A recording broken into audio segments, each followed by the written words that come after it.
So, welcome to another episode of Indisputable Evidence. We back again. I'm your co-host Anthony Beck, along with my other co-host Jerry Brown. The body part of every injured NFL quarterback this season. Oh, damn, I'm weak. that is Now I've claimed a new victim, Justin Herbert's finger. God. Jesus. Like this man is unhinged. The piper he had is. to be paid in this NFL season. It is Anthony what it is. Richardson's shoulder, Justin Herbert's finger, Aaron Trevor Rodgers' Lawrence's Achilles, Deshaun Watson's shoulder. Deshaun Watson's shoulder. And just to let y'all know, we are not only on Twitter, we are not only on YouTube, we are also finally on Twitch. So you can follow us on Twitch at Indisputable Evidence 1. We are on there now. We're streaming live right now. So yeah, y'all go ahead and make sure y'all follow us on here. Because we finally got this going. Hopefully they don't kick us off YouTube or anything else. But hey, we are shorthanded. Our brother Darnell's got finals tomorrow, so he is locked in on that. We value education around here. So Sure. yeah, it's a night off, even though he's working, getting his education. But we will be. And look who's joined the party. I've been waiting for this. Yeah, what's good, J Money? Hey, money, y'all can get put in a How freaking you pack. feeling now? How you feeling? Hey man. I warned you 2 weeks ago. But you refused to listen to me.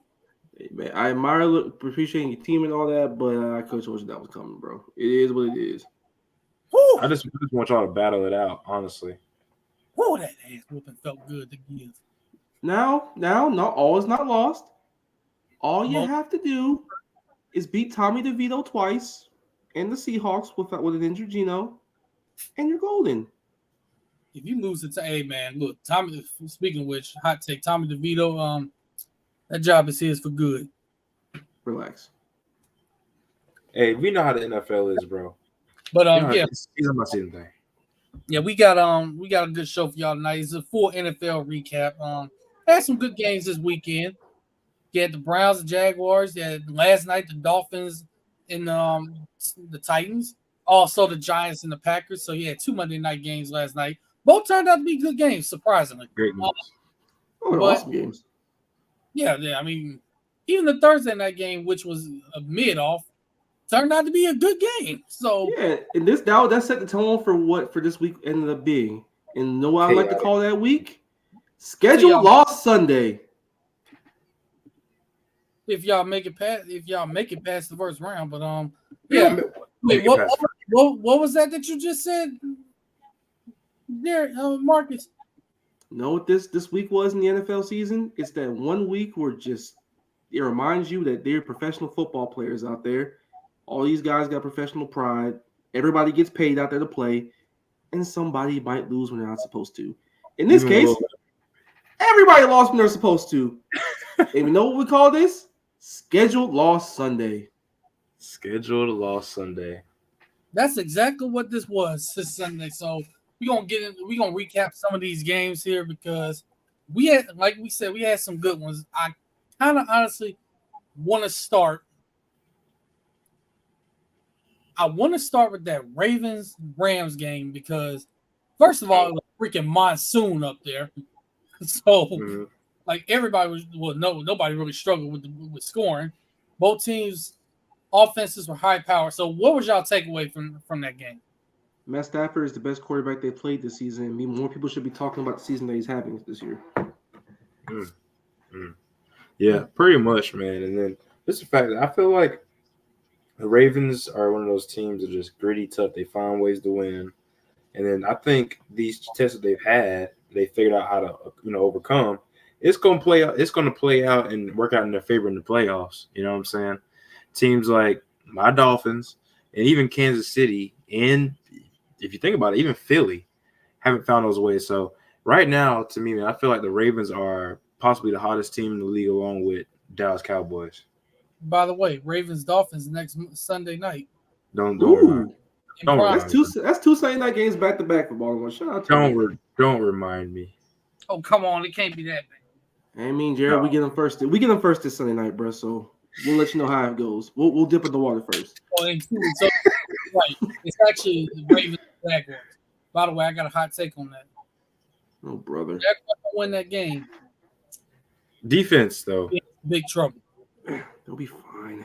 But let's get back to this game. So the Ravens, it was a tough, tight game. Went to overtime. Needed a punt return for a touchdown to win it.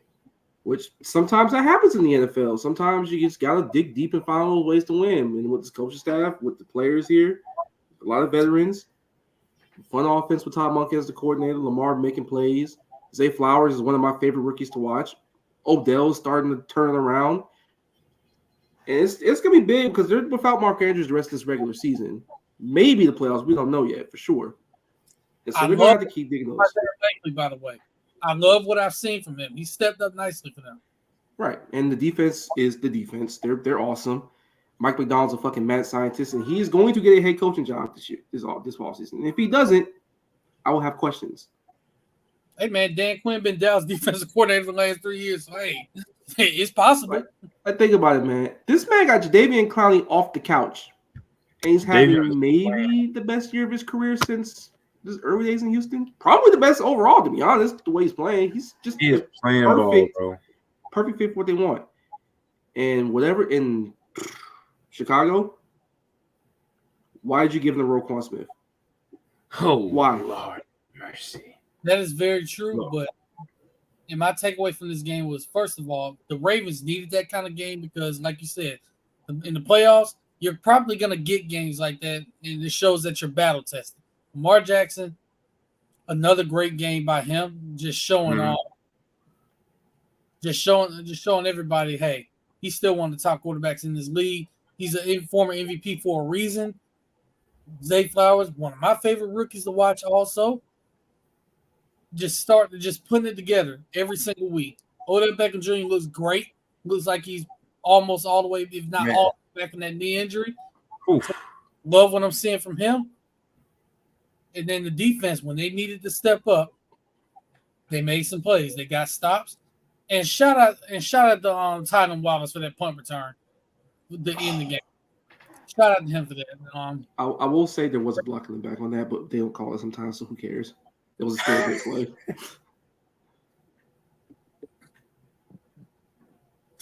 But anyway, speaking of Chicago, Marcus, you brought this up. Mm-hmm. What the hell has gotten into the Chicago Bears lately? Hey, man, sometimes it happens, you know. They get a little infusion of talent on the defensive side of the football. They get rid of the coordinator. They get somebody pretty much off the street, and they start playing some good football. And they start playing together. Shit happens, you know. And guess who's playing really well now?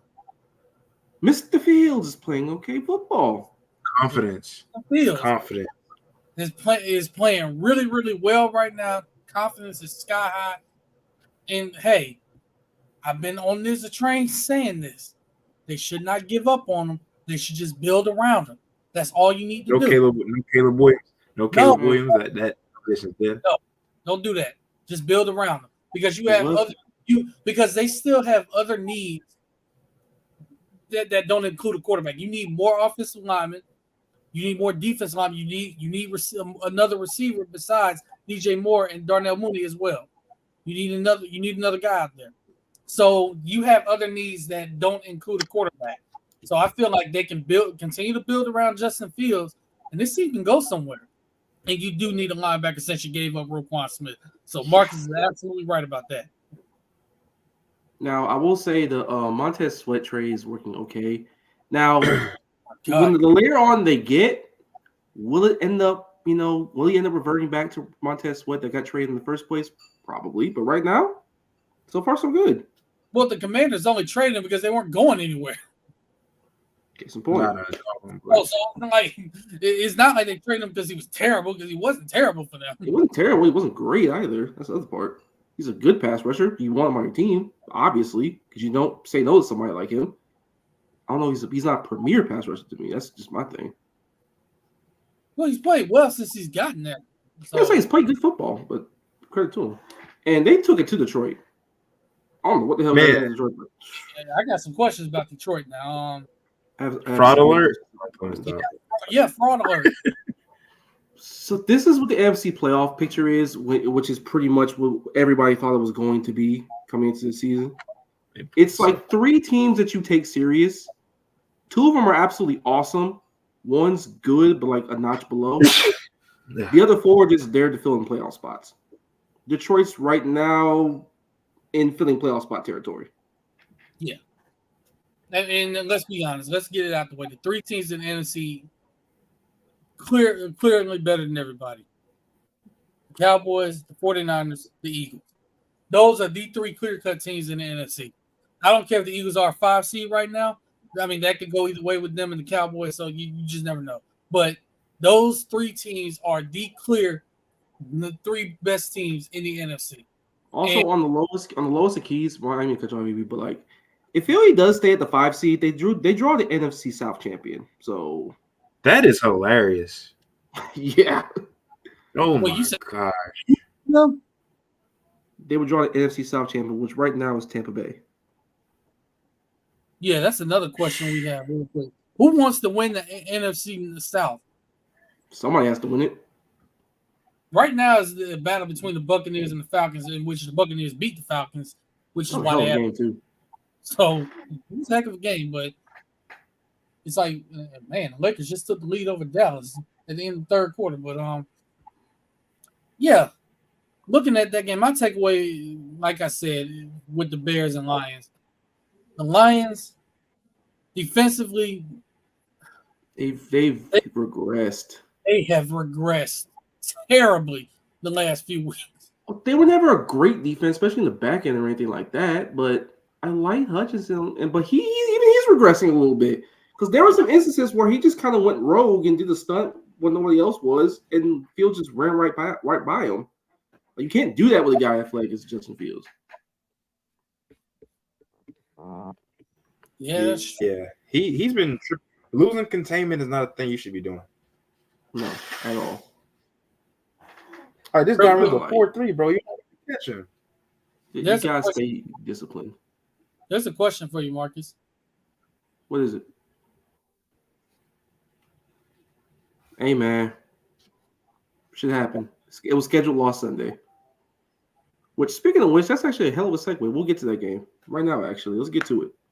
Yeah, so the Browns and the Jaguars. First of all, I'm at work. I gotta pick between that game and whatever game's on Fox. Since the Fox game was the Saints and the Panthers, this was a much easier choice for me to make. Ain't nobody watching that crap. So watching that Jaguars-Browns game, as close as it was, I'm going to be honest, I never really felt like Jacksonville had much of a chance to win it just because of the way the game was going. I mean, Trevor Lawrence threw, 3 interceptions, 2 of them to Martin Emerson Jr., 850 made, by the way. You're welcome. You said what? You're welcome. Messed around and found out. But, it was just Trevor, he looked healthy, but you could still tell there were some moments where it's like, okay, the ankle's bothering him a little bit. It's just he seemed off this entire game. I mean, you're gonna see him off playing as that defense because, quite frankly, that defense is to everybody. That's arguably the best defense in football, and they play at home. They dominate teams at home. They're 6-1 on the season there. It doesn't matter who the hell they got playing the quarterback. They can have you and me out there, and they can probably still win the game 17-13. Yeah, they could. Defense is awesome. Jim Schwartz, man. Jim Schwartz, bro. See, this defense had all these same players, right? All this personnel, and they were like middle of the pack. But Jim Schwartz is smart enough because sometimes the smart thing is to just let your dogs loose. He has all these great corners who are handsy, who matter of fact, relish playing man-to-man coverage. We have really fast linebackers, Anthony Walker, JOK, and then you got the front 7, which gets Myles Garrett, who's a man amongst boys. Yep. And then you got guys like Maurice Hurst, who's had a fantastic season, he's out for the season now with a torn pec. They just let those guys loose. Just let them play man to man because, my guys are better than your guys. You ain't going to get this ball off. And even if you do, we're going to intercept it anyway. And then call it a day. And look what it's done for this defense. They're awesome. Now, our offensive line is absolutely banged up the pits of hell. We're playing our left guard Yeah, y'all just at left tackle. That's how bad it was. And then he got hurt, so he played a third-string guard at left tackle. Somehow, Myles Garrett didn't kill us. I don't know how, but that's what it was. And then there was just so much miscommunication. It wasn't even funny, bro. On two or three of those interceptions, guys straight up just ran the incorrect route. Straight up. On one, I think Calvin really didn't. It was one in the red zone. I think it was the second pick to Emerson. Really just didn't turn his head around. It was a slant going right to him. Turned his head around, it's on his chest. He kept running. And then on the first one, it was supposed to be outside. Zay Jones went inside, so they were just a mix-up.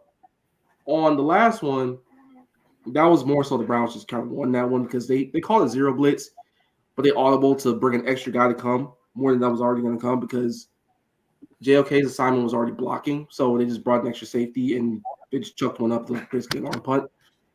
And then one of the other turnovers, it was rookie, I love you, Parker Washington, scored a touchdown in the game too. Good looking player. Just go down. You're not going to get 20 yards on this. Take your 4 yards and punt and make Joe Flacco drive the length of the field. Now, shout out Joe Flacco. He played great. He played really good football. Joe's back. Some of those plays, bro, I don't know what the fuck has got into this defense ever since the injuries happened, but they just don't know where to line up. On two of those touchdowns to Njoku, guys just straight up lost them. You don't see anyone running 15 yards wide open in the NFL like that very often. It happened twice to the same player. They just lost them completely. And on the fourth down, they got mixed up with batch coverages, and Darius Williams just fell down and scored a touchdown. And that was the game. And despite all that, it was a 4-point game. You had a legitimate chance to win it against that defense. You're taking lumps there. Shout out to Cleveland. They're an awesome team. They're going to be held to play in the playoffs. It's not going to be fun to play in the playoffs. Their defense any given day can put up numbers on you, man. So they're going to be a tough out. See, season, I will say that about Jim Schwartz. He did have actual success as a head coach, unlike Romeo Crennel. So I'll say that. Romeo Crennel like that, man. It's true. Jim Schwartz took the freaking Lions to the playoffs for the first time in forever. Oh my God, if that actually happens, what I just saw. Oh my gosh. It has to do with a certain team and Athens if they lose this guy. Okay. I'm gonna laugh. But Marcus, hey, look, it's pain playing Cleveland. It's pain. It's pain playing the AFC North. Well, the AFC North out. Yeah, because the Bengals got y'all last week and not Cleveland this week. Dang, bro, Marcus, that's tough, bro. AFC North is tough, bro. You got the Ravens coming up. Pray for me. Now, this being the NFL, it'd be funny as absolute hell if we win this game because it's gonna be raining as all hell. It's gonna be a big ass storm coming in on Sunday night. I would not be shocked. Because we can't beat anybody, but we can't also lose to anybody. So it is what it is at this point. The defense is Dolphins. And speaking of the Dolphins, Jared, AB, you forgot something. what's that? Yeah, take. Oh yeah.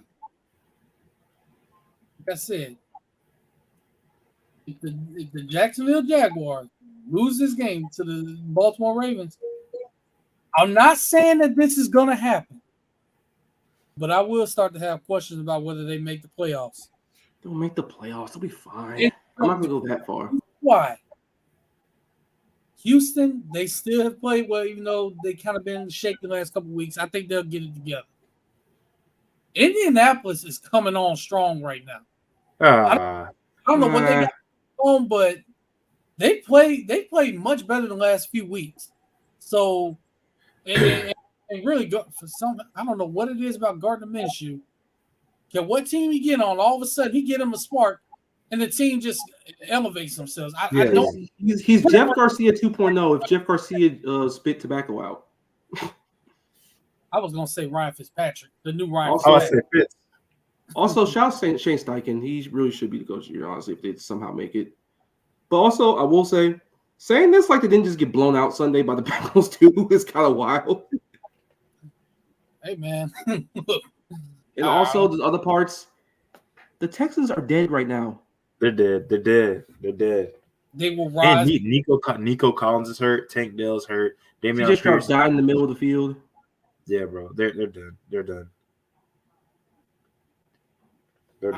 Hey, we'll see.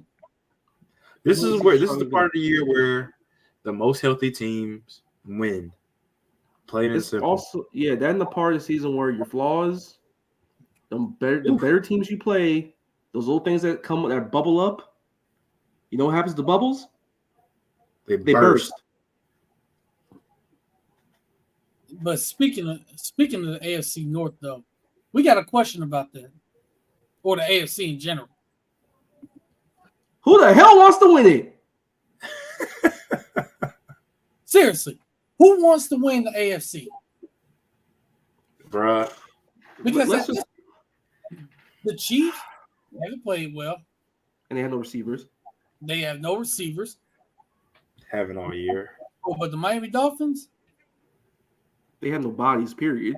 We don't have bodies, bro. We're cooked. I'm telling you right now, we're cooked. Let's put up the AFC playoff picture right now. Yeah, let me pull this up. In all its infamous glory. I wouldn't be surprised to see Kansas City just win. But I made that joke on Sunday while watching the game. I was like, this is the worst Chiefs team in the Patrick Mahomes era. But because the rest of the AFC is not very good, or no one's that much better than anybody else, it would not surprise me if they somehow, some way just got their shit together and just won 3 games in a row and got to the Super Bowl. Now, do I think they do? I would love for the Ravens to win it if my Dolphins don't, because of course Lamar will always route Lamar. But I love Lamar. It's just in the playoffs, the way teams lock in on Lamar, bro, in the passing game, it's see, the Ravens are very much far and away the most consistent team in the AFC currently. Yeah. They've mostly been the same team, rain or shine, all season long. Yeah. But even they have their own warts. Exactly. Sometimes in the fourth quarter games, they kind of, sputter on offense. Like the Cleveland game, they sputtered on offense late in that game and lost it. Against the Colts, same deal. Against Gardner Minshew, they sputtered offensively and they lost in overtime. And now they're kind of injured with Mark Andrews not there for a while. If Mark was playing, I would give it to him. I would. Even now, I still would right now just because the state of the conference, but they're going to need him. If Jacksonville was healthy, I would be confident in saying I think Jacksonville has a great chance of winning this conference because the defense would carry them in the playoffs. I miss Christian Kirk so much. Yeah, I felt like about 2-3 weeks ago that Jags and the Dolphins were playing like the best 2 teams in the AFC, along with the Ravens. But I feel like the Jags and Dolphins were going to end up meeting. But honestly, man, I think the injuries have just caught to us. 2 weeks later, the NFL is funny like that, ain't it? Also, I have a very hilarious stat and also a very sad stat to pull up from that Cleveland game when it came to the receiving core. Oh, y'all fill some data real quick while I pull it up. Okay, here it is. So Trevor Lawrence when targeting Zay Jones and Calvin Ridley against the Browns. No, this is the stat line. 9 of 27 for 82 yards and 3 interceptions, 33% completion percentage. 3 yards per attempt. Trevor Lawrence when throwing to anybody else, and by anybody else, I mean Evan Ingram. 19 of 22 for 175 and 3 touchdowns, 86% completion percentage, 8 yards per attempt. I won in fantasy because of him. Thank God. I gotta talk about Calvin Ridley for a sec, man. Whoa! Hold on, Marcus. Hold on. I don't talk about fantasy right now because Jerry, you owe me. Your team owes. How? Calvin. All right, let it out. Calvin Ridley. I was so very excited when that trade got announced last year during the middle of the year when he was going to come here. I was very excited watching them in training camp. I was very excited watching them in preseason. After all these games, bro, it pains me to say it. Uh-oh. It ain't working out. Oh, what? It's just not working. It's bro. not working out, It's not working out, bro. bruh. I get they took a swing at it. It's not working because the minute the season started, he looked every single bit like someone who has not played football in 2 years.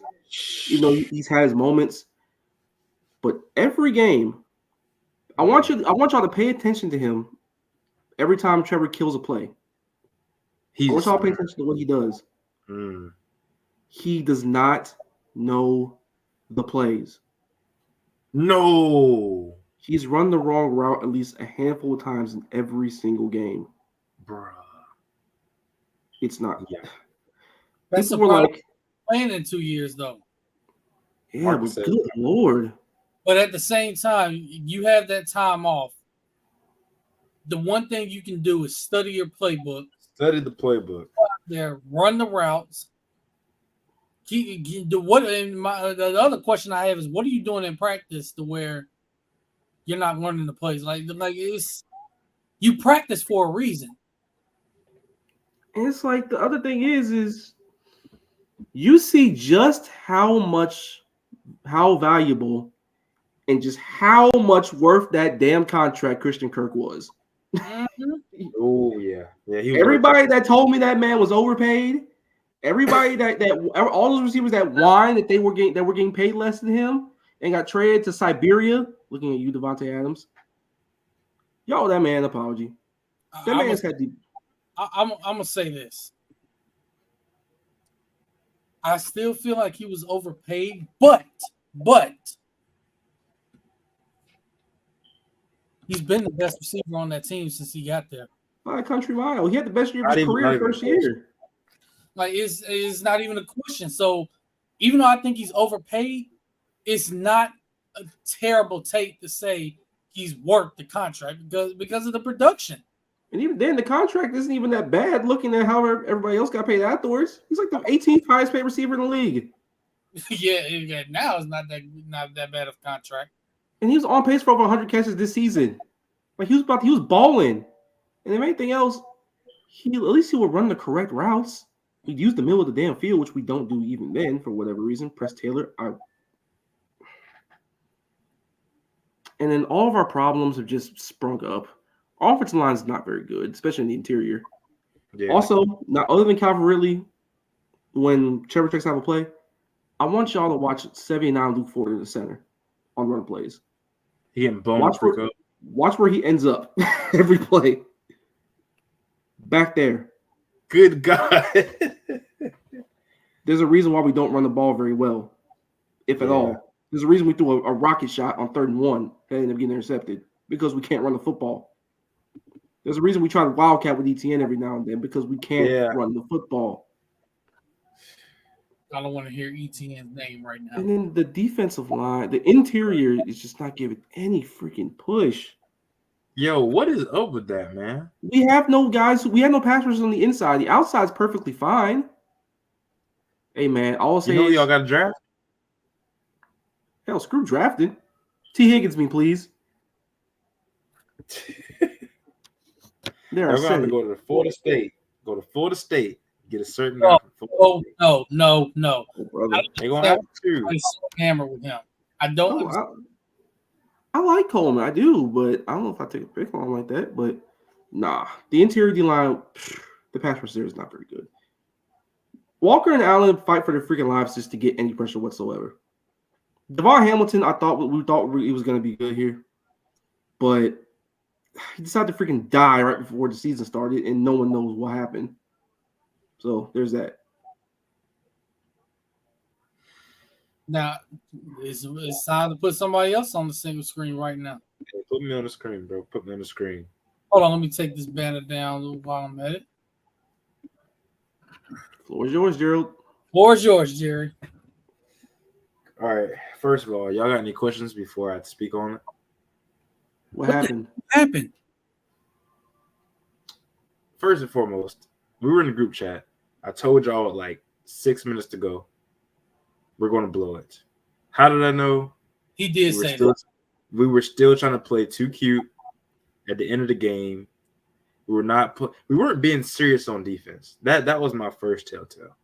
So you allow Will Levis to stand in the pocket, just go to McDonald's, eat some nuggets, drive down the target, and then decide, hey, I want to throw it to Hopkins. And Hopkins catches the ball and runs like he's freaking Tyreek Hill down the sideline. And yeah, you have it. I mean, they get a first down. They're moving the ball. It takes them less than 30 seconds to get the ball down the field. And it's like, what are we really doing? And so everybody's standing there looking. And then they get down in the red zone. And I'm thinking, oh, false start. They call a freaking delay of game on the defense for clapping or something. And they end up scoring points in like 45 seconds, bro. It felt like no more than a minute. And so then, okay, they get touchdown 19-27, right? Like, oh, okay. Or no, yeah, 19-27. And then they go for 2. And we let Will Levis just scramble out in the pocket and throw it across his body, like across the middle, and get the 2-point conversion. That is when I knew the game was over. That's when I knew. Because the defense was not serious enough, and the offense was going to try to be conservative. And if Tua has to look anything further than his second read, bro, kill the play. There were some plays there where there were some really ill-advised passes across the middle that could have got intercepted late in that first half. I'm like, Tua, what are you doing, buddy?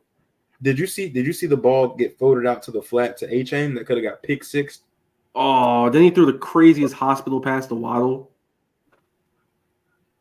Then the one in the flat that like didn't get pick six, but like the running back got blown the hell up. A-Chain got freaking clobbered. He got clobbered. And something that's bothered me, bro, about the Dolphins team this year, and I love my team, but 1, we don't have a big red zone target. 2, we don't have a tight end to trust in the red zone. And 3, we don't like to run the football in the red zone. So this is why so you weird because it's so weird because they're good at running the football, especially outside zone plays. Why don't they do it? And it's that one drive. It's not like Ingle can't block either. Yeah, like he's great, especially when he has to fold. And that one play, that one drive where they got down deep into Tennessee territory, they ran the ball 0 times. The third down play was the fade to Tyreek Hill that they read like a book. Yeah, I saw that and I'm sitting there like,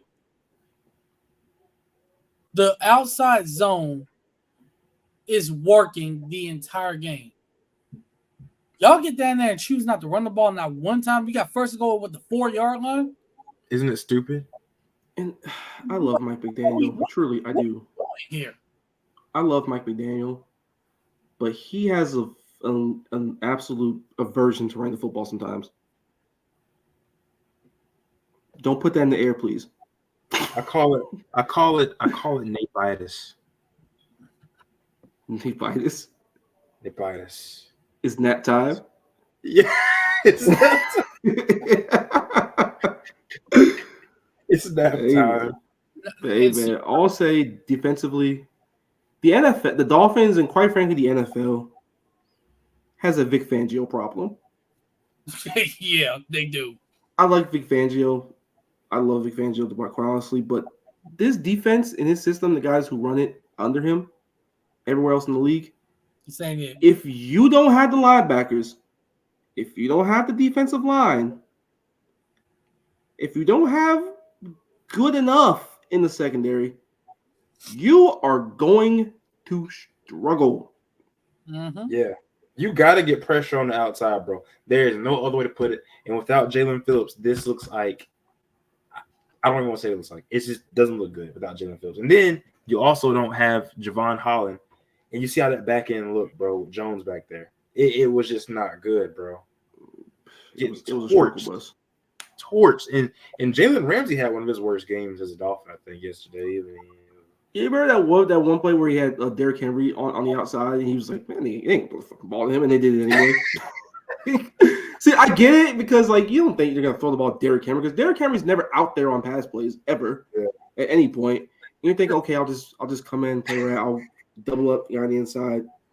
It's like, oh shit, he actually threw the ball to him. And he made an athletic grab too. I see why Muschamp didn't want to play running back. I am so weak. Yeah, bro, that was just a disaster class of an ending to that game. It was hilarious, actually, but disaster. Let's talk about the ending right quick. Mm-hmm. Yeah. So, again, you can run the ball. Let's set it up real quick.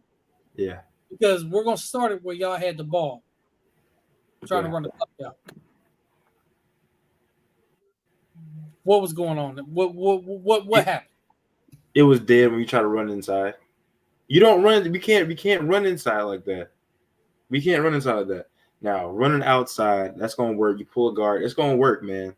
It's going to work. You get a little action with Tyreek Hill sprinting out wide and even, delays, things of that sort. But we're trying to line up like we're freaking Tennessee and run completely up the middle when everybody knows it's coming. It's not working, right? And so, we end up getting a few yards. It's, 3rd and 3. We get stuffed, I believe. 4th and 3. Actually, no, we did a dumb play. And I think A-Chain almost got the first down, got hit, and then it ended up being 4th and 3. Now, I got a question for you. Yeah. Because earlier in this quarter, it was 14 to 13 or something like that. Or no, it was tied at 13. Okay. So you score a touchdown, go 20 to 13. On that particular touchdown run by Raheem Mostert, it was outside zone. Yep. Right? Yep. You get a turnover in the red zone again. You guys ran the same play, and it was successful once again. Outside zone. Scored another touchdown. Outside zone been working all night long. Running up the middle has been dead all night long. It's going to be there right now because Kyren Williams tore his ACL. Yeah, it's about. That's what I'm saying. We're cooked. Offensive line wasn't that great, and now that happened. And just as a side, that's the reason why we let him go 3 years ago because he couldn't stay healthy for us either. But pain. Looking at the end of that quarter when y'all had the ball trying to run the clock out after they scored to make it 27-21. First of all, who's the offensive coordinator? Who calls the plays? Chris McDaniel does. McDaniel calls the plays? Yes. Mm-hmm. Yep. What was he thinking going to the 3 plays that didn't work all night? And you literally just got through running outside zone on them. This is a case of when coaches overthink for no reason. Oh, the outside zone, we scored twice. They're going to stop it now because they're expecting it. Let me let y'all in on a little secret, right? Okay. The starting linebacker last night for the Titans played at FAU, and I love that brother. He's a great linebacker. Al Shire, right? That's a king. Shout out Aziz. But we know he's not that fast sideline to sideline. Why you don't go outside again? Beyond me. Especially when you have damn track stars out there and running back, no matter if it's Mostert or track stars. You have track stars. There's about 2 teams in the league that I think could keep up with us as far as just going outside, man. I would say Philly did it. The Cowboys, I think they're fast enough. The 49ers, we know what they can do. Those are probably 3 teams. And then Jacksonville went healthy. Other than that, you can do this on teams, especially Tennessee. And you decide not to, bro. You decide not to. Because Tennessee's more about physicality. And I'm going to say this. And I heard this on television last night. And when you watch them play, it's the guys on the street. You get through playing the Tennessee Titans, you're going to know you got through playing them. That team might be 5-8 now, but they are physical as hell. I can confirm this after seeing them my entire life. Doesn't matter who's coaching them, they play the same way. They pretty much put it this way. They may not win a lot of games. But you'll feel them. You gonna have to work for that win. I'm gonna tell you that. They are a pain in the absolute ass to play. Even though we beat them pretty comfortably early in the year, they are a pain in the ass. Regardless, they will stick around and stick around and stick around some more until you slip up and do something stupid. And it's ironic because they were playing the Miami Dolphins. You know who the Tennessee Titans remind me of? Too. Remember when the Miami Heat used to be a mediocre team, middle of the pack team, but you had to work for them wins against them? Absolutely. That's who the Tennessee Titans are. That's literally work for them. You got to respect them every time you play them, no matter what. Yes, Mike Vrabel's a pain in the ass coach. Yeah, he is. And what I think the best thing about Mike is if your quarterback is young and has any deficiencies, he's going to expose those quickly. He's going to make that quarterback look at his third read. He's going to bring pressure. He's going to send exotic blitzes. Do you remember what he did to Lamar Jackson MVP season? Shout out Dean Pease. Playoffs, yeah, he had Lamar Jackson in shackles that game. And he made Willie Snead look like freaking I don't know, some terrible receiver. Willie Snead's out there twerking. All right. I mean, it's Willie Snead. You know. I mean, yeah, he's mid. He's mid. But he had him in shackles. You know, how did Lamar throw for 36 touchdowns with that receiving core? I will never know. Dog. That was hilarious. But hey, again, going back to who wants to win the AFC, Lamar has the wide receiving core. Mm-hmm. And check, and also check that the wild card standings in the wild card race in the hunt. Everybody that's really in contention is 7-6. Yep. Or 6. Yep. And don't look now in some of these division races. The Denver Broncos are only a game behind the Chiefs right now. Mm-hmm. And that turnaround Sean Payton and that staff has made since getting 70 dropped on them against Miami. Bro. My goodness. That was rock bottom, though. You had to know they were going to come back. That was rock bottom. Rock bottom because that defense is still really talented. And they got rid of a lot of the older players that were getting a lot of time, like the Randy Gregory's of the world and all that, and played younger players like Nick Benito and all that. Pat Surtain's still awesome. Justin Simmons is still awesome. The defense is younger now. It's faster now. It's more athletic now. They're playing like they did last year when they were number 2 in total defense.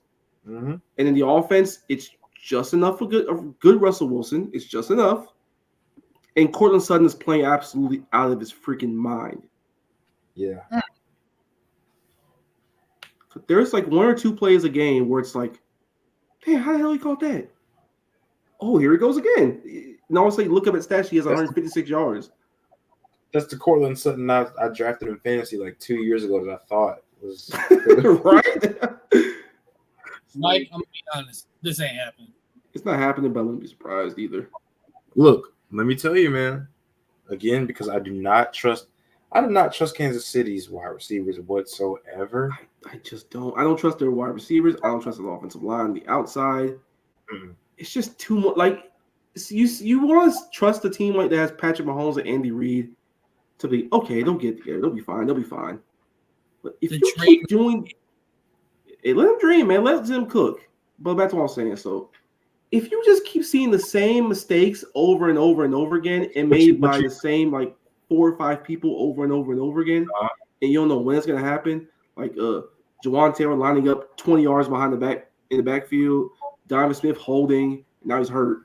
The receivers dropping passes, looking at MVS, Kadarius Toney, whoever the hell's out there. Travis Kelce being good, but not Travis Kelce. You know what I mean? Defense is awesome though. I will give up to that defense. L'Jarius Sneed, Chris Jones, Trent McDuffie, all those guys. I do hate Brian Cook being hurt. And Nick Bolton, welcome back. Still a great linebacker, still awesome. That offense is just not reliable, bro. It's just not. What do you say, bro? You always say this. You always say, trust what you see from a team, pretty much. Like, believe them when they show you who they are. That's what you always say. And it's just because of that logo, we're like, they're gonna. But if they got in the playoffs and just got smacked because they can't complete any passes on critical downs, I would not be surprised because they've shown us that game after game. That's true, but I'm gonna play devil's advocate. You know it's gonna be really funny if they just got the shit together all of a sudden. Yeah. Marcus just said it. All But the- what would it take though? Like what everybody. would change? Catching the ball, Guys, not lining up incorrectly. Juwan Taylor and Donovan Smith turning into good blockers. Don't they have Miko Harmon? Miko Harmon? Yeah, but it's Mecole Hardman. They got rid of him for a reason. Yeah, He's a they punt traded. returner. Because they had nobody else. That's how bad it is. Rasheed Rice, I like him a lot. Yeah. But they notice that half of his routes are literally just 4-yard outs or maybe a screen here and there, a couple slants, nothing crazy. And Travis Kelce, I love him to death. He's still one of the greatest tight ends I've ever seen him with my own two eyes. He looks every bit of 34 with bad knees. He's still good, still very good. You still got a game plan for him.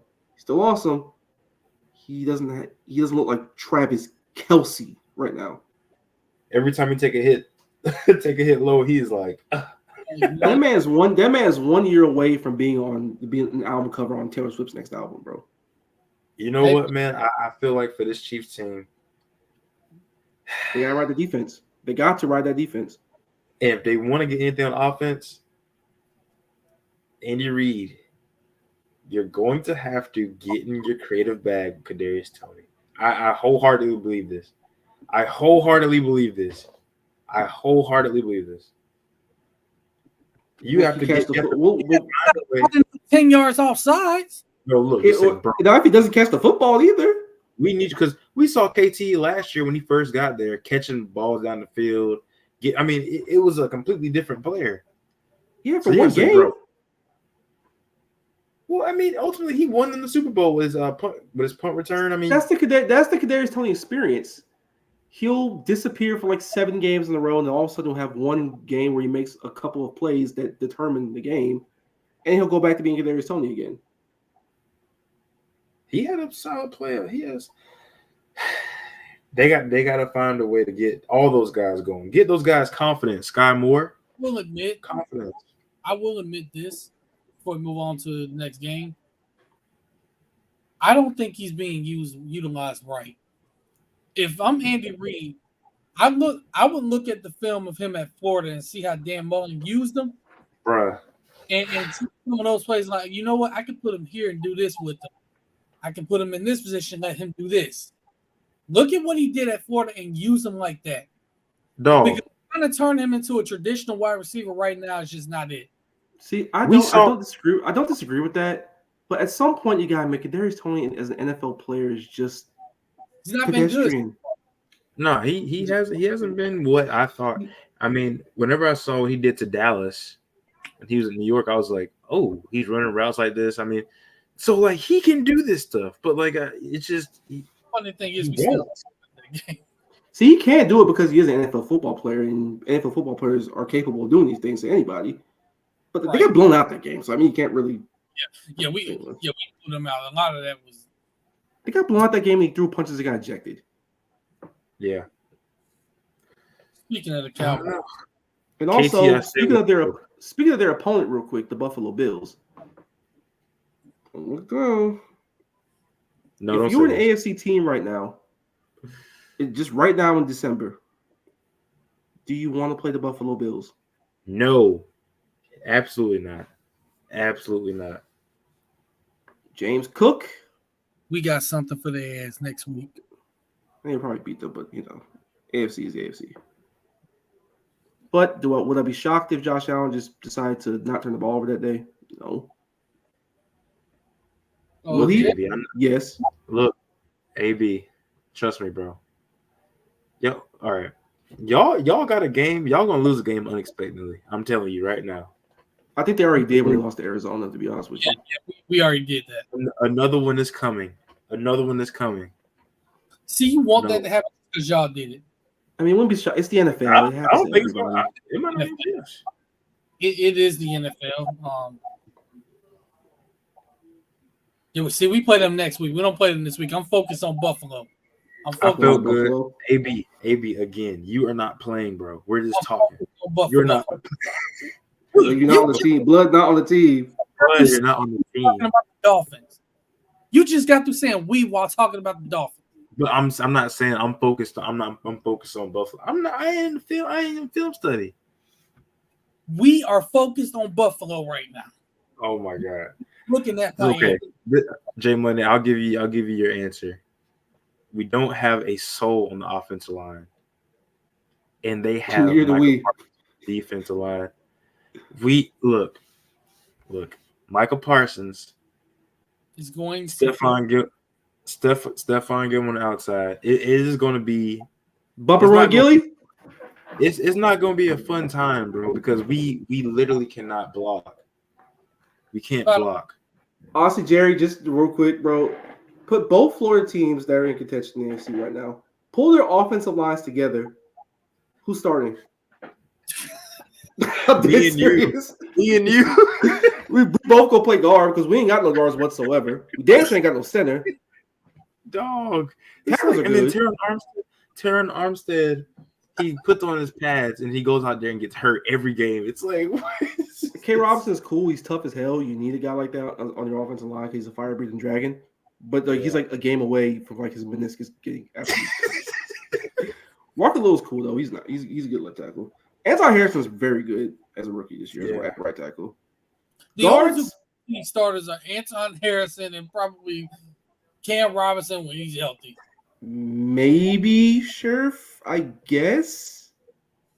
Oh my God. Yeah, it's just nasty work, bro. We looking like the Florida Gators out there. I'm saying. The Florida Gators, bro. If Damian George was a guard, he'd be our guards. Bro, what? I'm telling you, man. It's so nasty. They'll pull the playoff picture up again for the AFC real quick. Just see the matchups. Let me see. So, there it is. Zoom in a little. All right, so right now the Ravens control their destiny at the number 1 seed.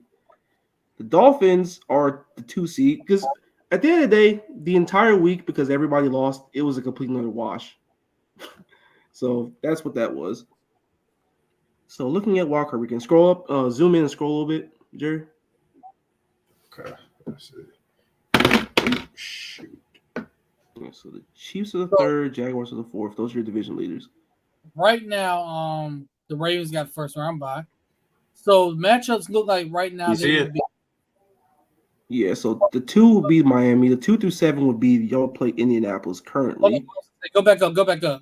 Because right now you got 3. You got a bunch of 7 and 6 teams, but go back up. So Ravens first round bye.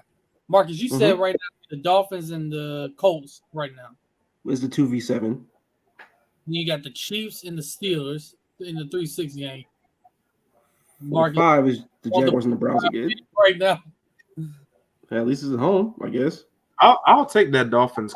Lord, please. Marcus, how have y'all looked at home? Hey, man. The games we play at home are just weird. I don't get it.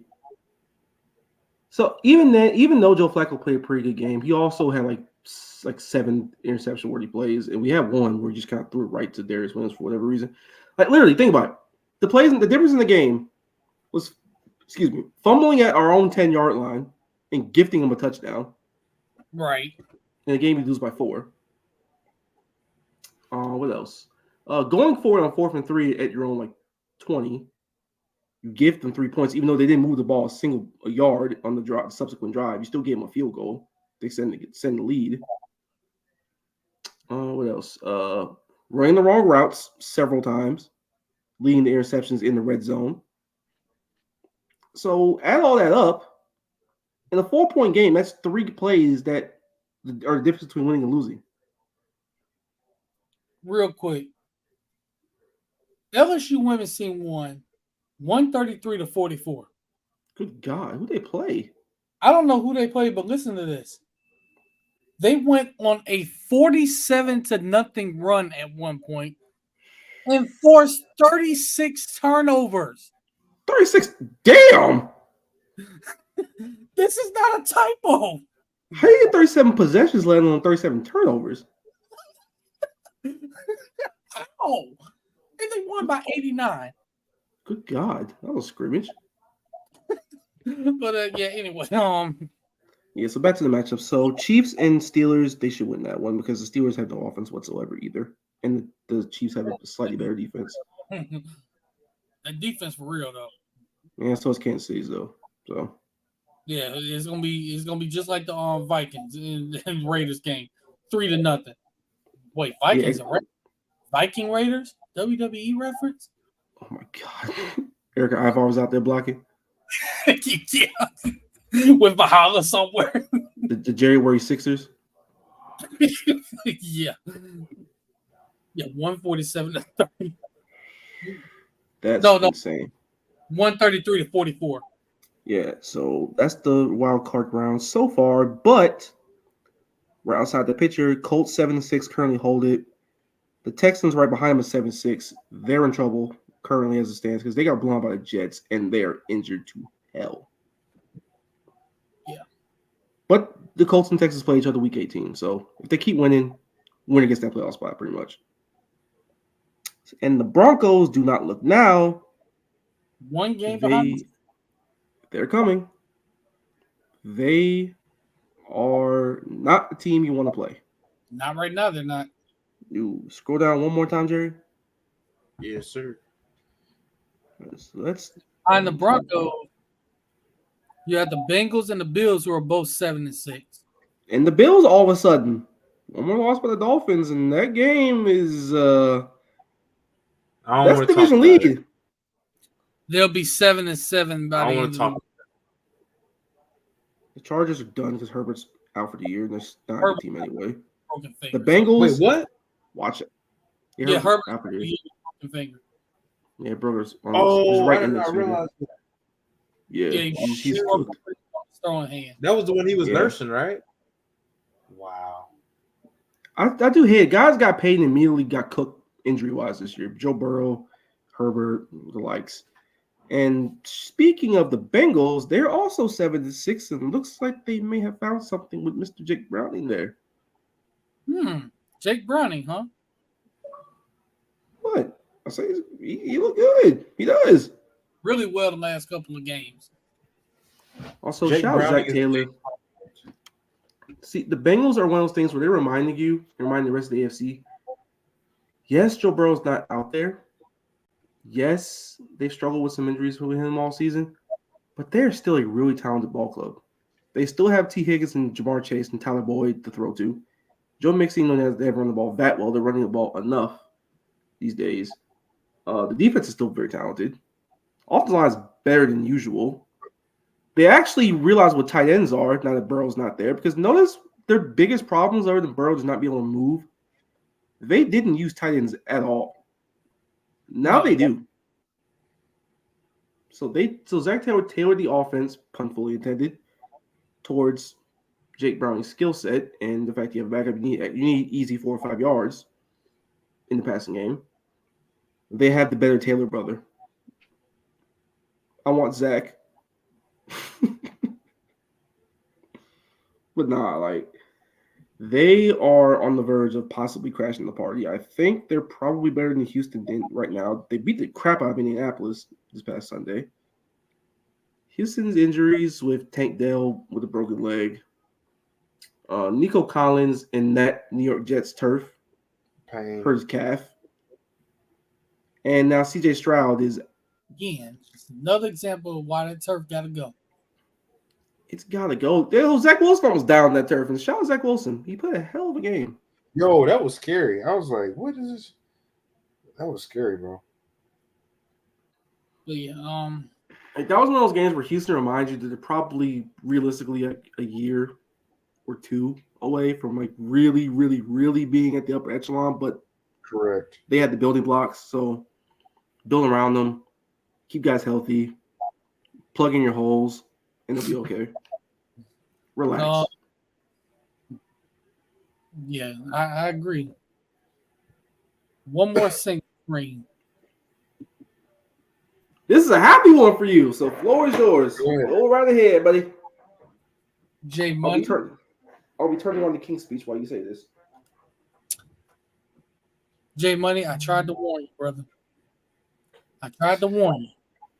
I told you y'all was going to lose to the San Francisco 49ers. You didn't want to listen to me. And you lost. Then you came out and said, oh, we'll shake back and beat Dallas. I told you what was finna go down. And how it went down was exactly how I expected. A beatdown. Dang. So I'm gonna say this. Even with flu-like symptoms, the Lion had to eat. AB, are you serious? This is so unserious. Yes, the Lion had to eat. Micah Parsons was a menace, even though he got held literally the entire game. Who doesn't get held? Yeah, but his was obvious. I mean, come on now. But also, we forced 3 fumbles the first time we played them. We just didn't recover them. It didn't go our way. This time it went our way. Forced 3 fumbles, got all 3 of them. Turnover battle. I mean, that was one of the keys to the game. The turnover battle. Also,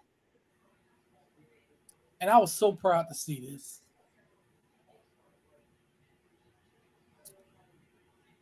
Rico Dowdle was a guy that I was watching the entire game. That 1-2 punch with Tony Pollard is something that I'm loving seeing develop right now, because all the questions were, with Zeke gone, who's going to step up in that backup spot? And I said I like Rico Dowdle.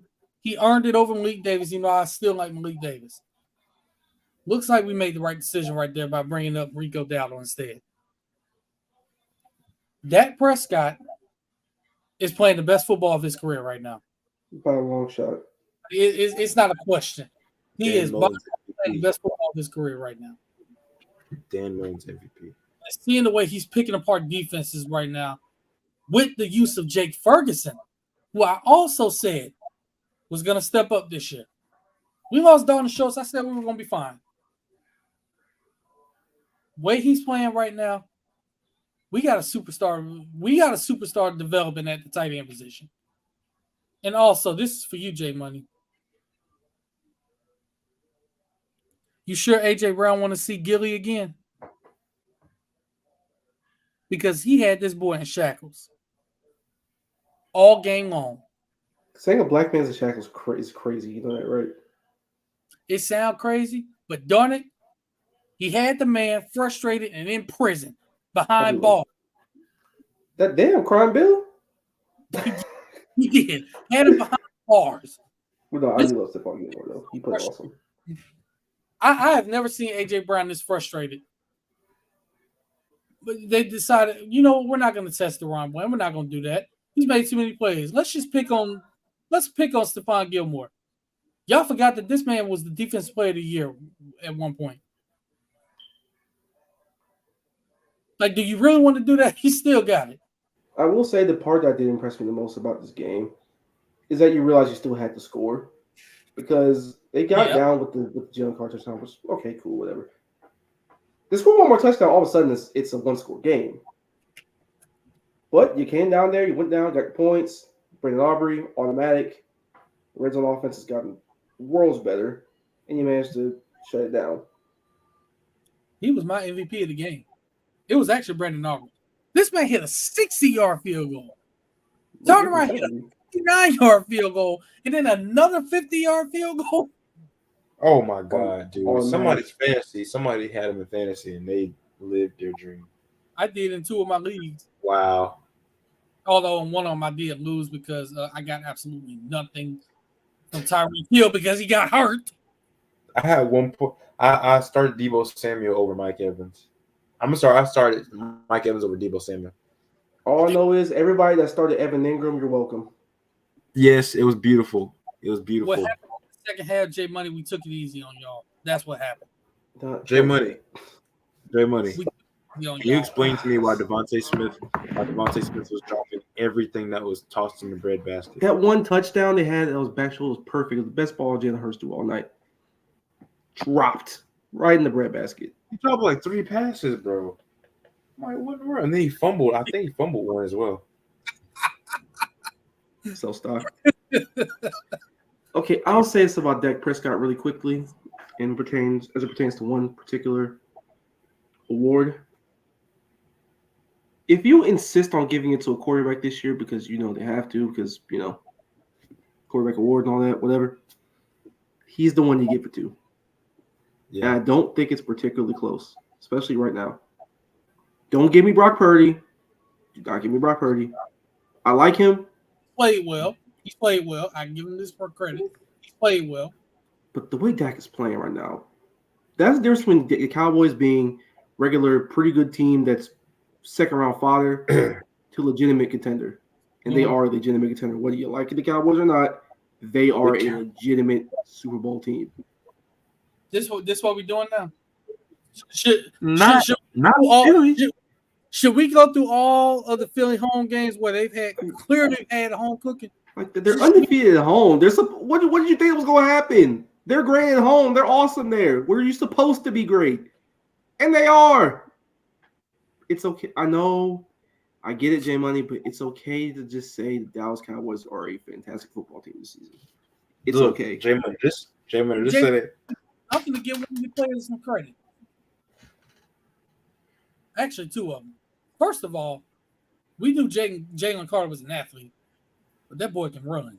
He booked on that touchdown, didn't he? On that touchdown run. But second of all, no matter how old he is, Fletcher Cox is still a freaking menace. Yeah, there's the thing about the Philadelphia Eagles I want to segue into really quickly.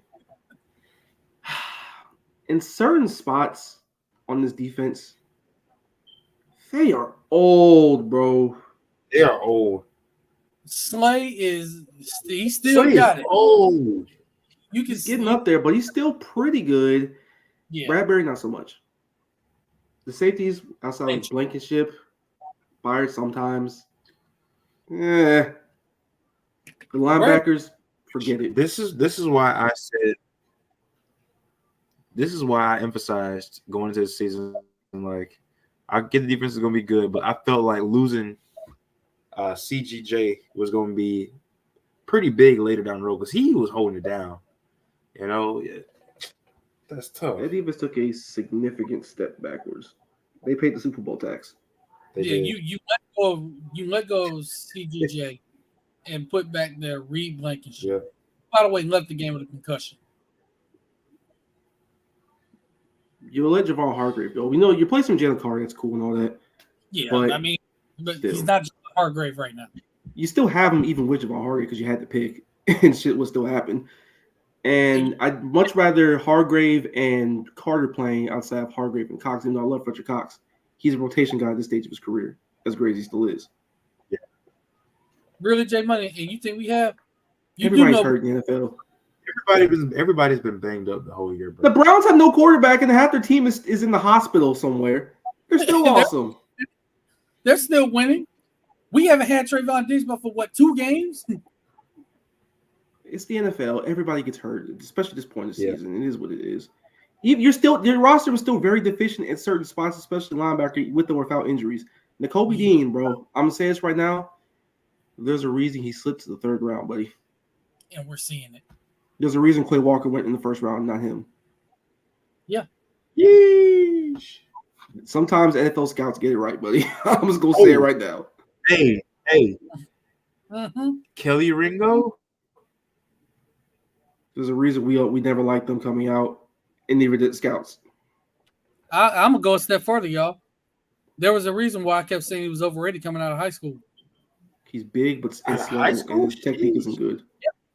I said out of high school, I felt he was overrated. He's a freak athlete. But like, he can't cover. Can't cover. Ugh.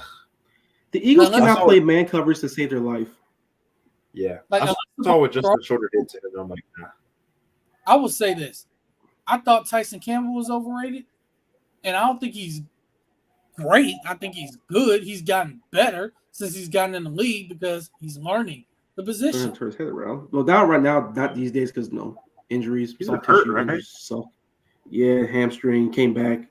Wasn't very good because he came back too soon, and now his quads are hurt. So there's that. Hold up. Should we pull up the Eagles' schedule for the first 8-9 games? J Money, the schedule evened itself out. And on top of that, as easy as y'all schedule was at the beginning, J Money's out here making excuses. Y'all struggle in a lot of those games, even regardless of the schedule. Wait, because I got to say this. Didn't y'all lose to the Jets? And you just beat me to the punch right there. As easy as y'all schedule was in the beginning, J Money. The one thing I can say about my team is this: at least we didn't lose to the New York Jets. I mean, he lost to the Cardinals, so I mean, it's a wash. Wash. The Cardinals are better than the Jets. They're still bad. Yeah, both of them. Yeah, both of them are bad. They're both terrible. Both of them are bad. And we didn't take. You can tell we didn't take Arizona seriously. We should have. That's cool. We did not play well. We didn't take them seriously, and we didn't play well. Maybe it's okay to say you just did play well. You don't have to say you didn't take them seriously. It's the NFL. They all take people seriously. J Money, that's if y'all make it past the round. Because I mean, as it stands right now, they will. They're not losing Tampa. Make it past the first round. You get either Tampa or Atlanta. I mean, come on, man. Now, I will say this: even though this happened, and even though the Eagles are regressing, the offense, Brian Johnson, I love you, buddy. Yeah, Brian Johnson. Hey, we need an OC at UF, bro. they miss Shane Steichen in the worst way. Yeah, They miss Shane Steichen. you know They- that They don't scheme anything outside of the guys who don't need anything scheme. Devontae, AJ, Goddard, they're fine. Everybody else, I was reading the timeline. They fans all throughout the timeline. Leave Brian Johnson in Dallas. Don't let him get on the plane. Field. They want this man gone. Cause, bro, I can tell what they're gonna run. QB draw,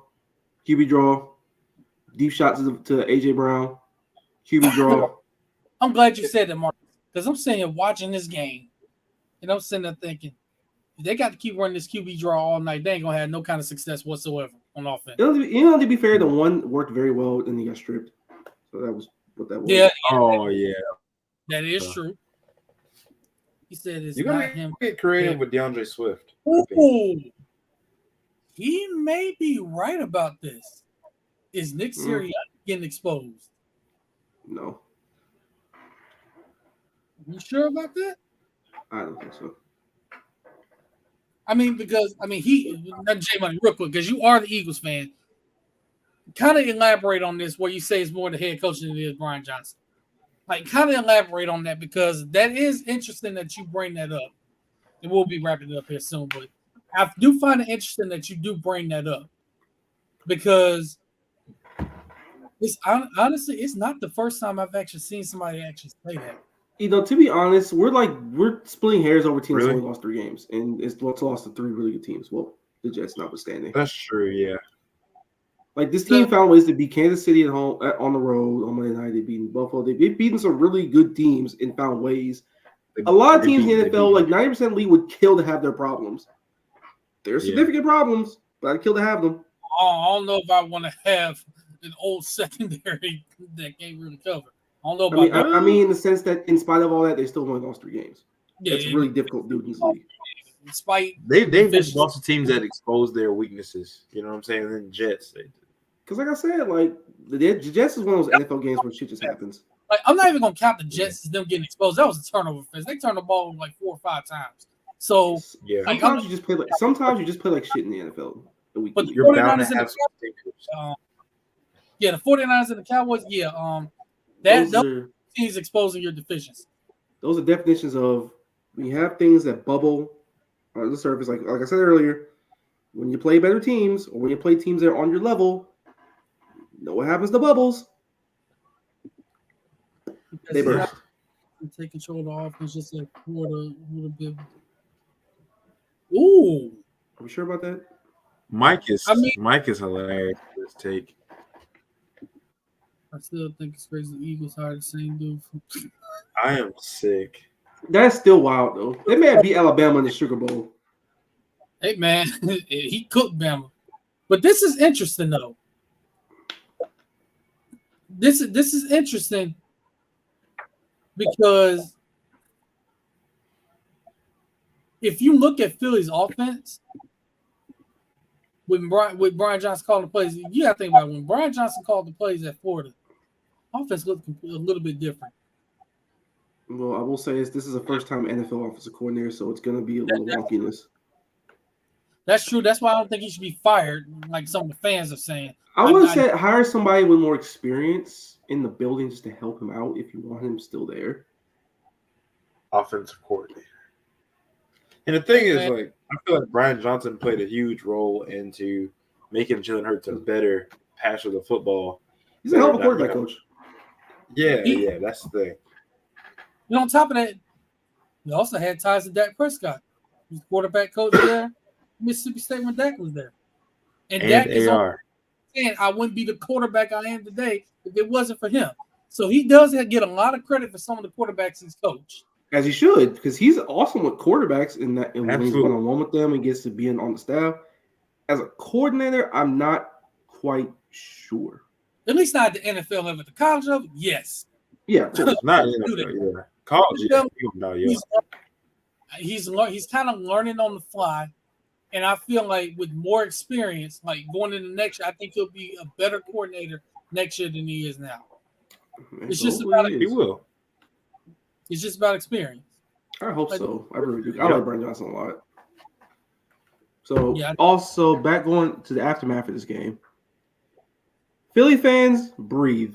Because in spite of all of this, all you gotta do is win out and you win the division and you're number 1 seed again. Or number 2 seed. Which one? They would be number 1 seed if San Francisco went out. So you still win the division, you're number 1, number 2 seed, regardless of what happens. And here's your schedule the rest of the season. Let me pull it up real quick. I'm gonna say tricky to one game.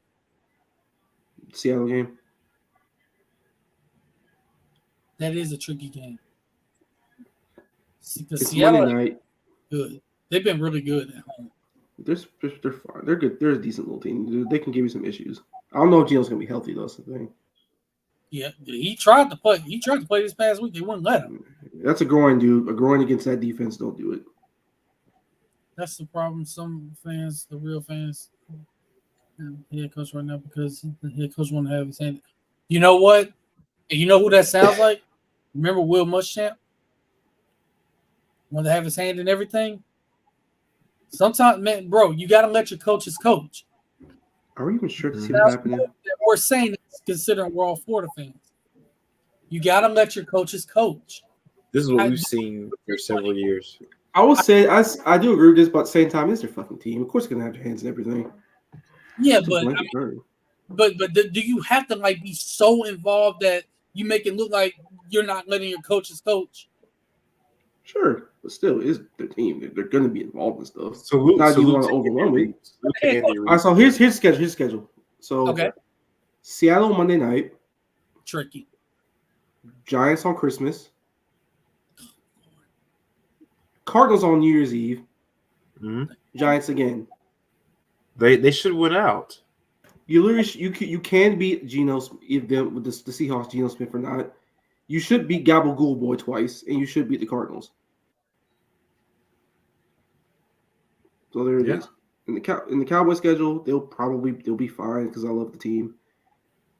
So their schedule is Buffalo at Miami Christmas Eve, Detroit, and Washington. 2 of those games they should win pretty comfortably, quite honestly. The other ones should win. Buffalo they can win comfortably, but it's kind of difficult. Miami, better defensive line. I think they win it. So they'll be okay. Eagles have an absolute cakewalk though. They going 4-0. They'll both finish 4-0, I think. Guarantee it, AB. There's one game on each schedule that I would say is tricky. Of course, for the Eagles, it's Seattle because if Geno plays and he's healthy, and if Kenneth Walker plays and he's healthy, that's where it can get dicey. That's where how dicey are we talking? Are we talking like 27 to like 16 dicey? It very well could because I'm gonna be honest. Even if you put Slay on DK Metcalf, you do know receivers gonna give Philly issues, right? Yeah, DK's gonna have a blast.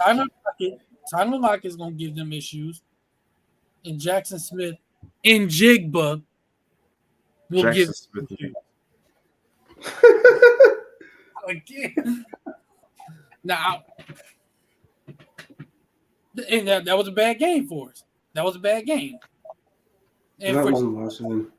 And for Dallas, I will say the trickiest game on the schedule for us, The next one. yeah, Buffalo. Because number one, you don't know which Buffalo team you're gonna get. And number two, it being on the road, being in Buffalo is cold. I mean, it's gonna be one of the games where I'm not gonna lie, I'm probably not gonna be comfortable watching. I still believe we're gonna win the game, but they're gonna make me sweat watching this game. You're gonna be biting my nails.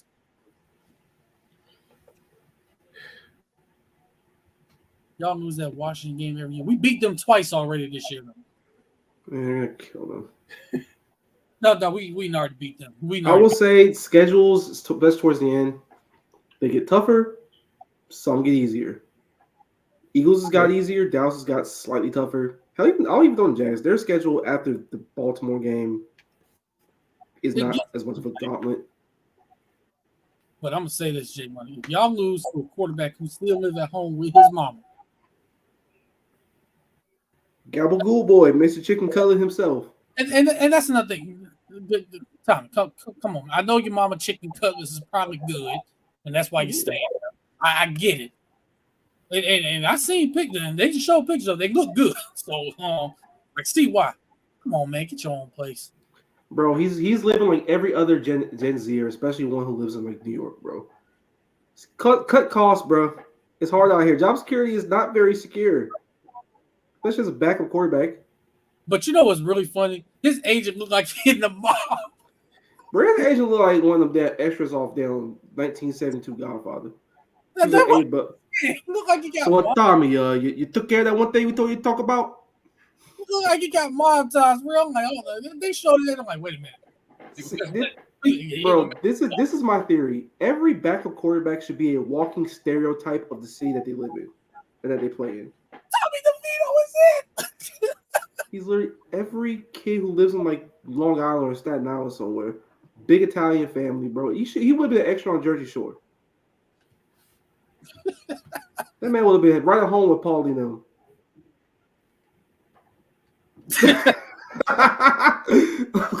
Uncle Gio. Oh, that's crazy. Bro, I see somebody say Tommy DeVito looks like he's someone that would have gotten shot in like the second episode of Sopranos.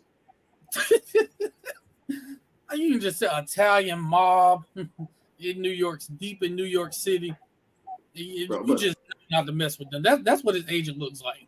Nah, but jokes and memes aside, all of a sudden the last like couple of games here, Tommy DeVito's actually looked like a quarterback.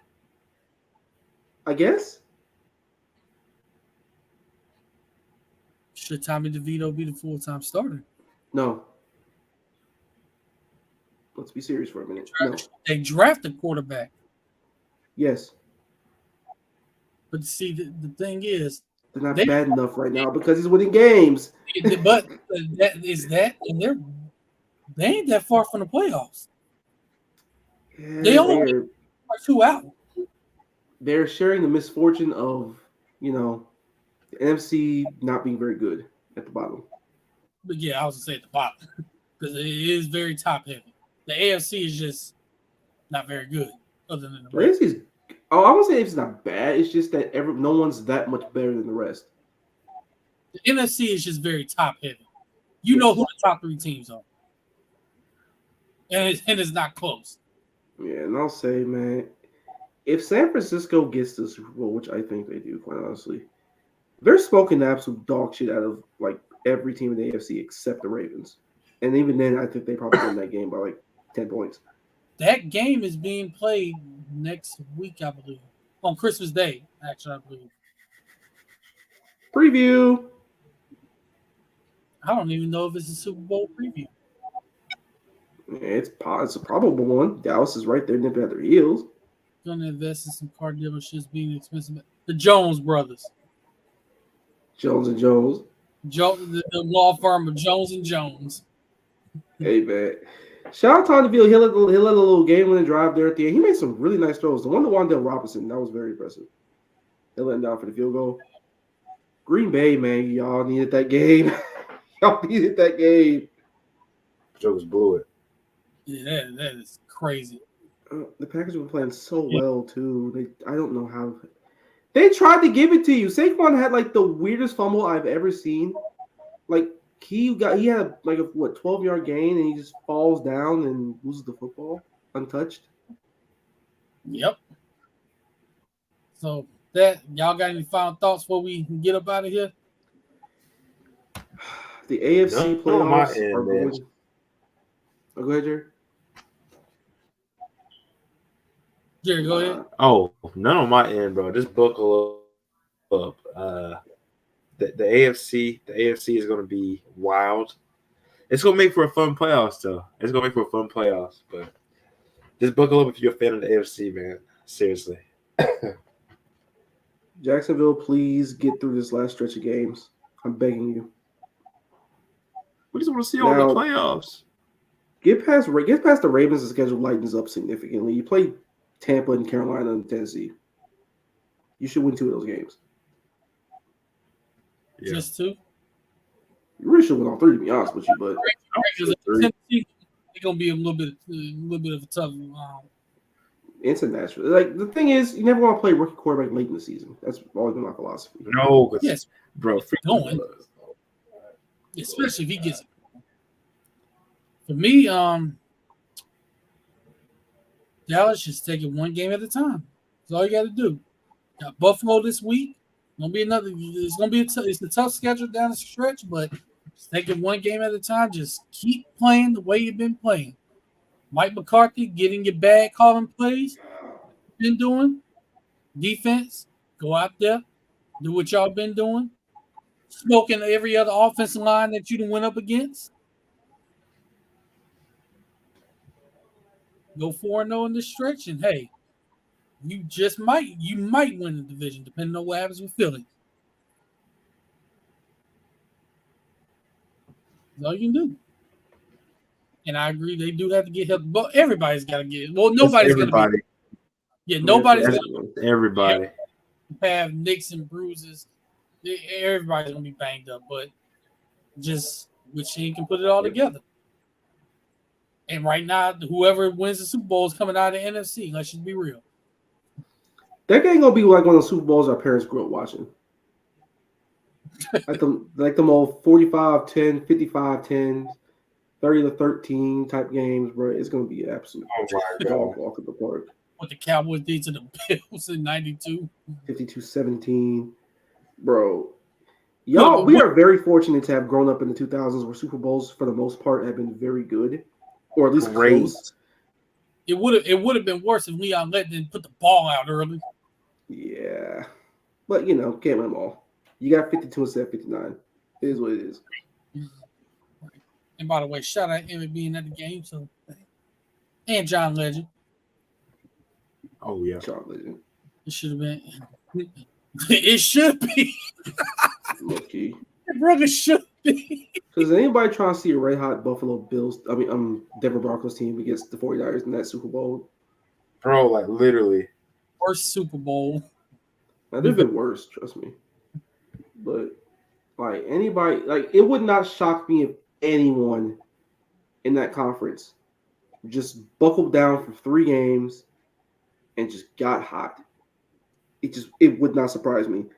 Kansas City still has Patrick Mahomes and Andy Reid. They could get hot at any time. Lamar and the Ravens are probably the best consistent team, so if they stay that way, they'll be fine. The Jaguars, they can beat anyone. They can also lose to anyone at any time.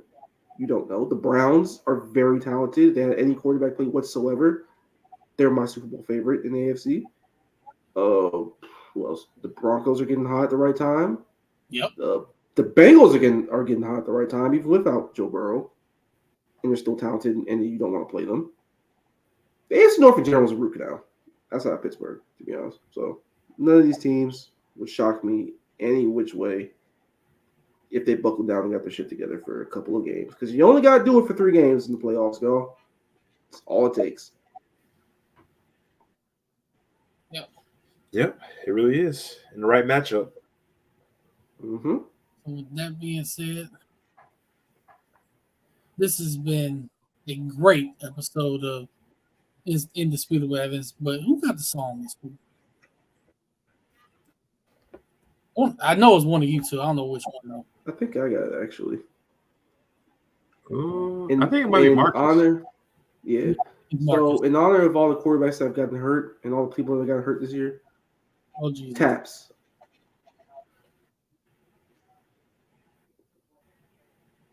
Oh my There, I God. said it. Taps. Hey man, the football gods had a bounty on everybody's head. In and honor. collected. Hey man, hey. Might as well. Let's go with it. We'll have to send that song to you, but we're gonna go with that. Let everybody know where they can follow y'all, burner accounts included, and also shout out Darnell.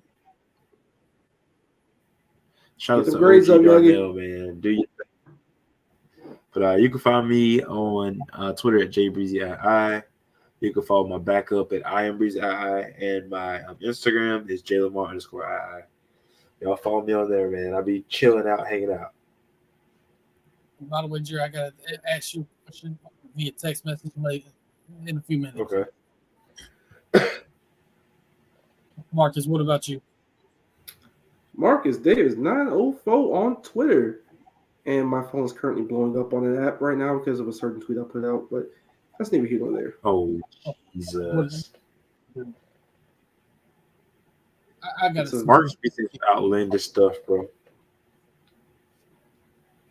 It's kind of insane. I'm sorry. It's insane.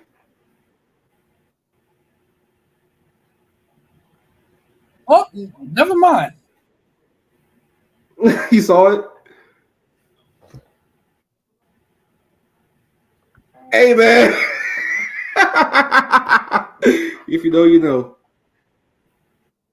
This man is absolutely insane.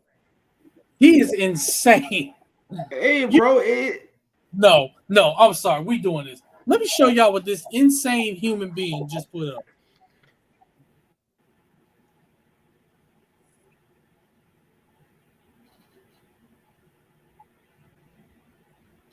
Marcus.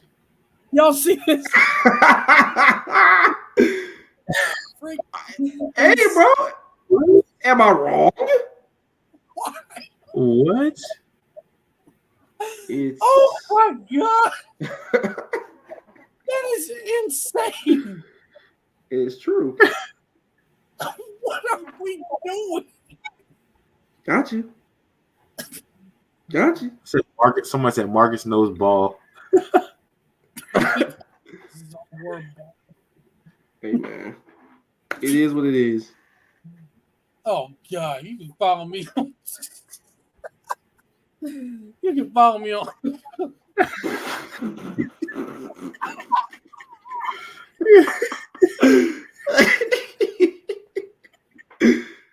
I'll be here all day, y'all. What? Even more reason why y'all should hit the follow button on my account. God. Don't hit the follow button. You can follow me on Twitter at AceWave1, on Instagram at Ace_Wave1. Oh, Jesus. Oh, we need him. You can follow the podcast page on Twitter at Indie Evidence, Instagram Indisputable Evidence, and now on TikTok Indisputable Evidence, and now on Twitch Indisputable Evidence 1. We are streaming on Twitch now. Also, we'll be streaming on Twitch finally with the Swamp Inside Florida Athletics. We will not be doing that show this week because we are letting some things play out, gathering more information before we bring another show. If by that you mean we're in morning translation. That and the fact Official. what? I'll send it to you in the chat. Oh God. I don't know. This That ain't gonna transfer end well. portal crazy, boy. This ain't gonna end well. But with that, shout out to Darnell. Follow him on Twitter, on all social media platforms. Not too famous. You can graze up, buddy. But with that, this has been another great episode of Indisputable Evidence, and we're gonna leave you as we always do. God bless y'all. Y'all stay safe. Y'all take care of your loved ones. Tell them you love them every day. Take care of your chicken. Take care of your mentals. Wash your face. Wash your hands. Marcus.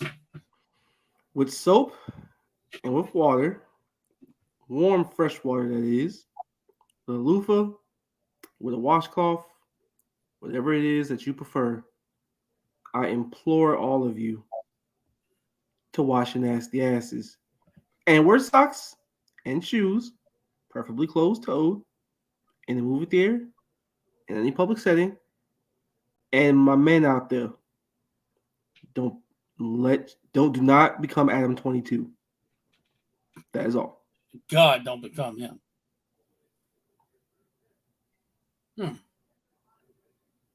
Marcus, you dead wrong for what you did, but yeah, he's got a point there. But with that, God bless y'all. We'll see y'all next week. Y'all have a great night.